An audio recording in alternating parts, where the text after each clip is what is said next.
is a brand new day. And the standard we're working on for today is Public Speaking School. Now children, we are having our last public speaking school for 2018. And this is also a newly formatted public speaking school. So we're going to see how our students do on these new parts. I'm very excited.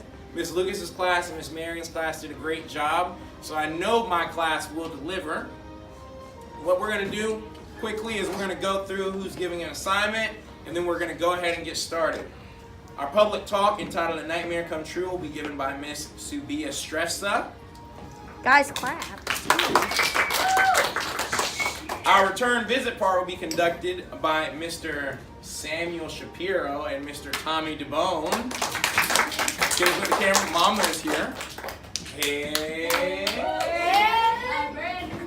And our Watch History article, the reader, will also be Miss Subia Stressa. Big day ahead. Alright, so what we're going to do is we're going to start with our public talk.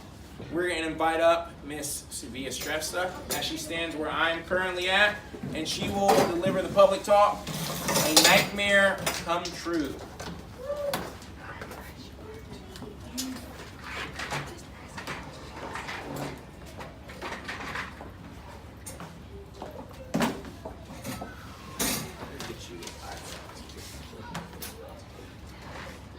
Hello, my name is Sophia, and I will be giving you the public talk titled A Nightmare Come True.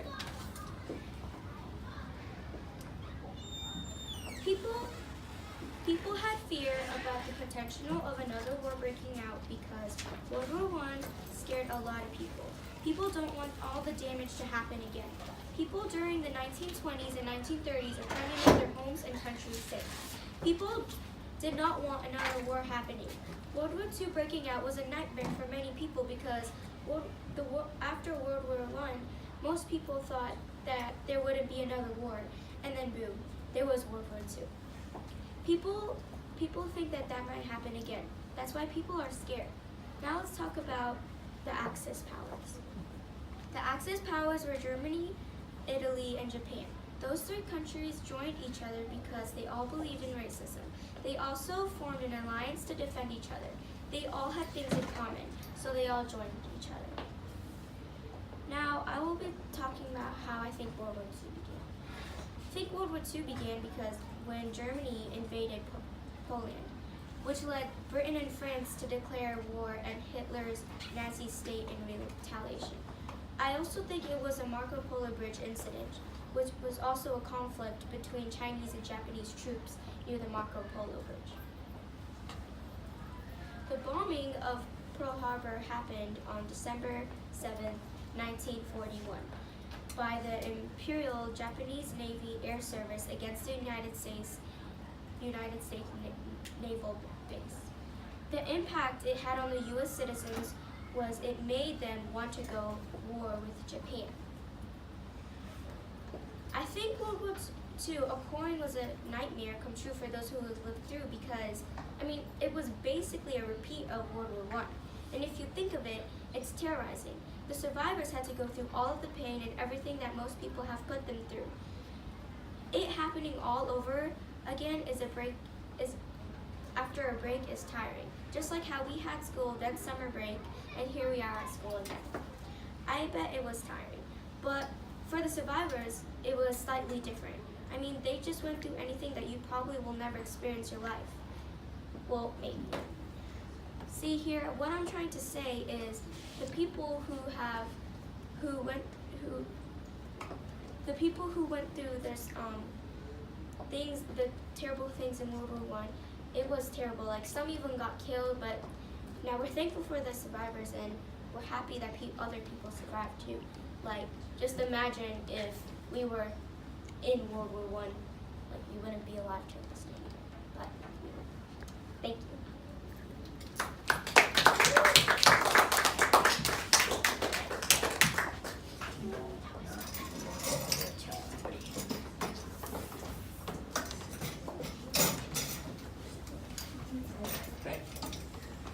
Subia, I really want to thank you for that talk.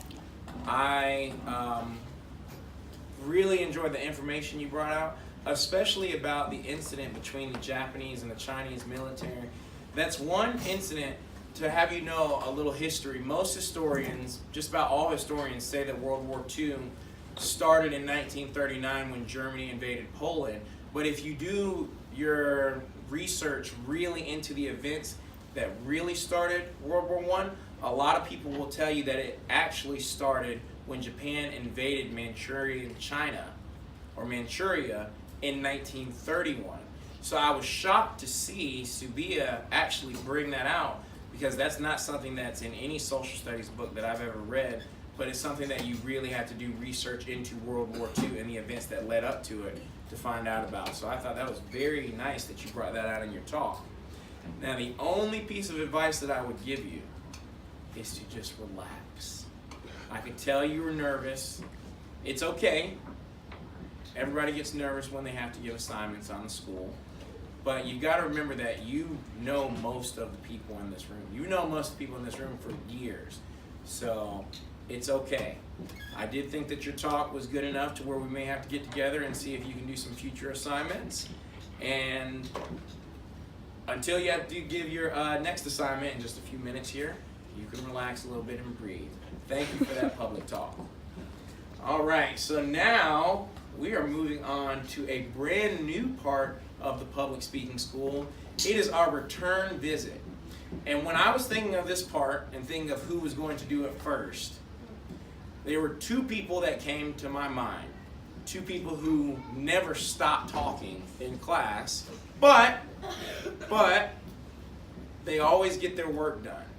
So I said there's no better people to carry out this assignment than Mr. Samuel Shapiro and Mr. Tommy DeBone. So let's take a peek into the return visit.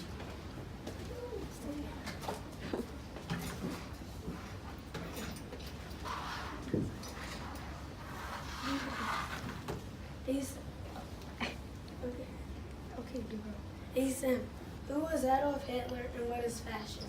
Well, if you want one source you can use to find out that answer is the book. You would turn to page 360, paragraphs 2, 3, and 4. Okay, so it says, I'll start from the beginning on page 360. After World War I, people hoped for peaceful times, but nations around the world had serious problems in the 1930s.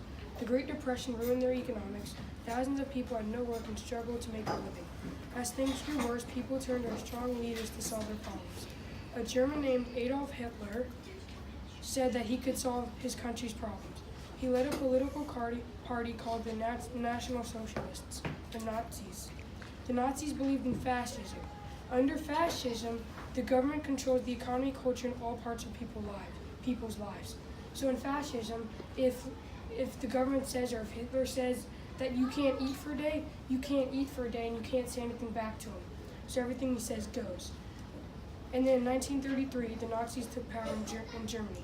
Hitler ruled as a dictator. A dictator is a ruler who has total control of a country and its people. Hitler wanted to build a powerful military and make Germany strong again. So basically, in the early 1930s, this man named Mr. Echols. Hey, Hey, would you send Nebby up to the office, please, for a moment? he is in Miss Francis's class. I will call down there, thank you. Thank you. So in the early 1930s, Adolf Hitler was the guy who rose to power after Germany's government fell, and he was a political man, and he came with this party called National Socialists. And then when he ruled, after he was elected chancellor in 1933, I think, he ruled with fascism. And fascism is, like I said, when the government controls everything you do. And he ruled as a dictator. Next question. How did World War II start because of the actions of Hitler? Tommy, that's for next time. You're getting ahead of yourself. But if you want to know the answer, you can look, where is it? On page 361, paragraph 2. It says, the leaders of Great Britain and France formed an alliance known as the Allied Powers, or the APO. You can look on page 361, and it'll show you the answers. Thank you. You're for giving welcome. me the page on the answer. Thanks for This listening. was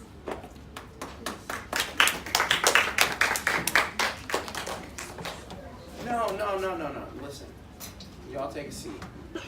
I want to tell you, I really enjoyed that part because the return visit, there are two objectives with the return visit.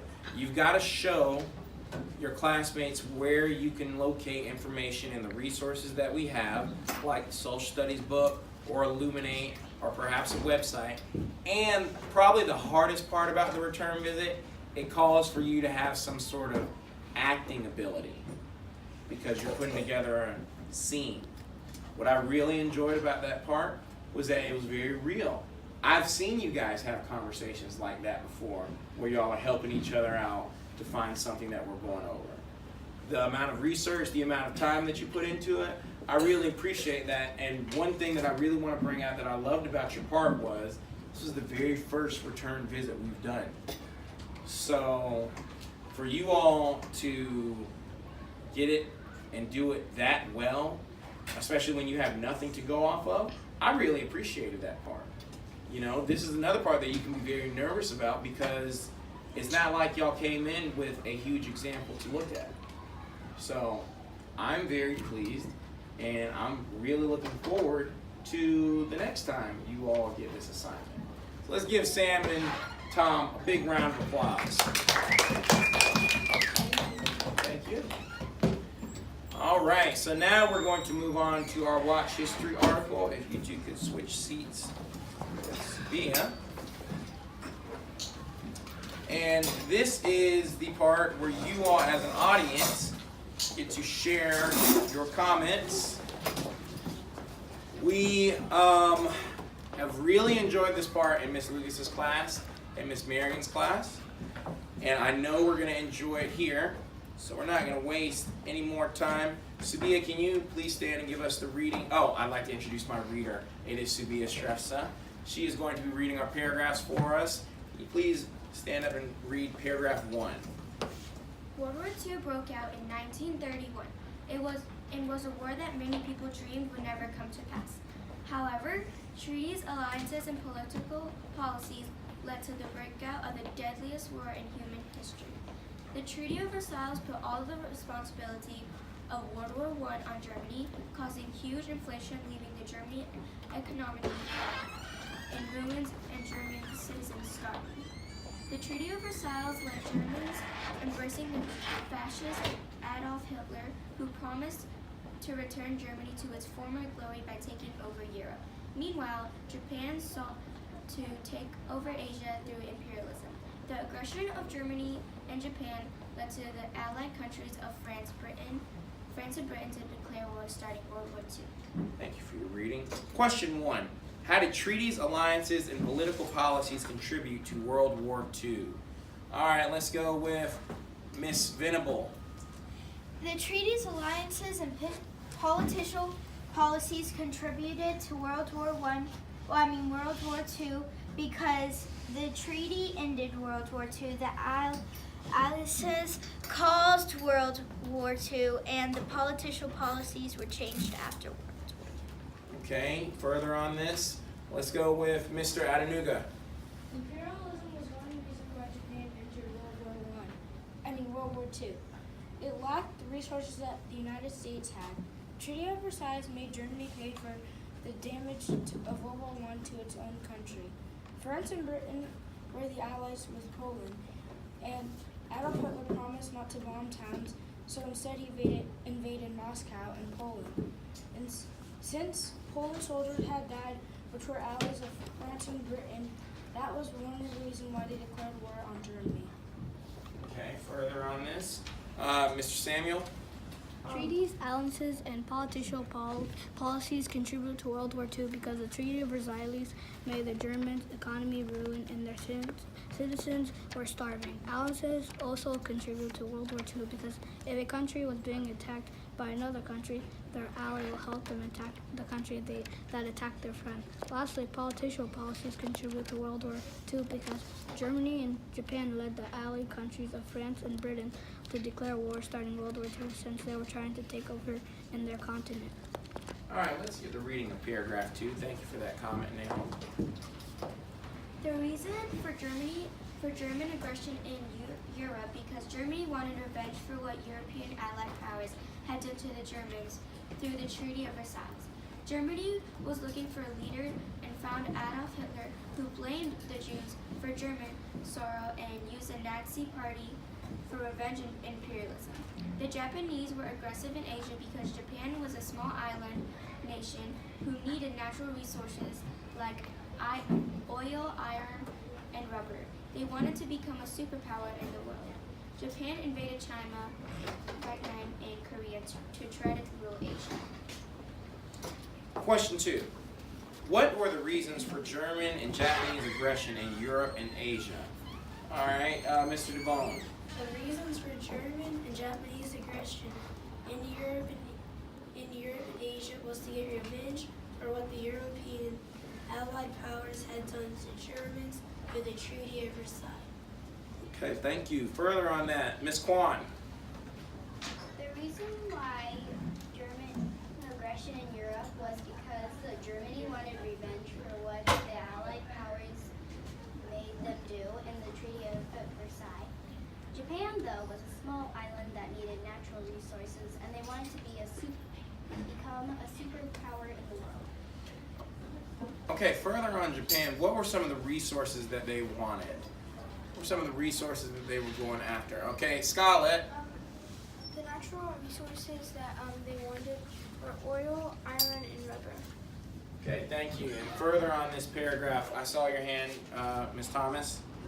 One reason for German aggression on Europe is Germany wanted revenge for what the European Allied powers had to the Germans through the Treaty of Versailles. The second reason for Japanese aggression on Asia is Japan was a small island nation who needed natural resources like oil, iron, and rubber, and they wanted to become a superpower in the world. Japan invaded China, Vietnam, and Korea to try to rule Asia. Okay, all right. Let's have the reading of paragraph 3. Thank you for that. Hitler was not only the dictator in Europe. Italy's leader Benito Mussolini was also a fascist who agreed with Hitler's ideas. Nationalism, imperialism, and racism were all the factors that led to the rise of dictators in Europe. Okay, question 3.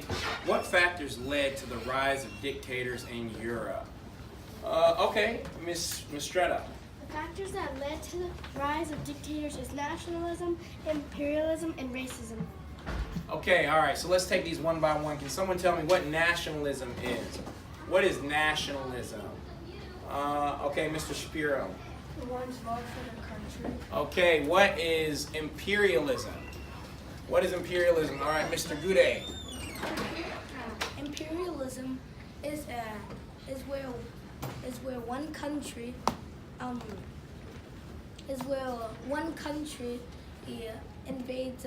invades other countries for resources and the land. All right, and lastly, what is racism? What is racism? All right, Mr. Adenuga. When different kind of races are treated unfairly. Okay, and why are they treated unfairly? Ms. Venable. Because of their color. Okay, all right.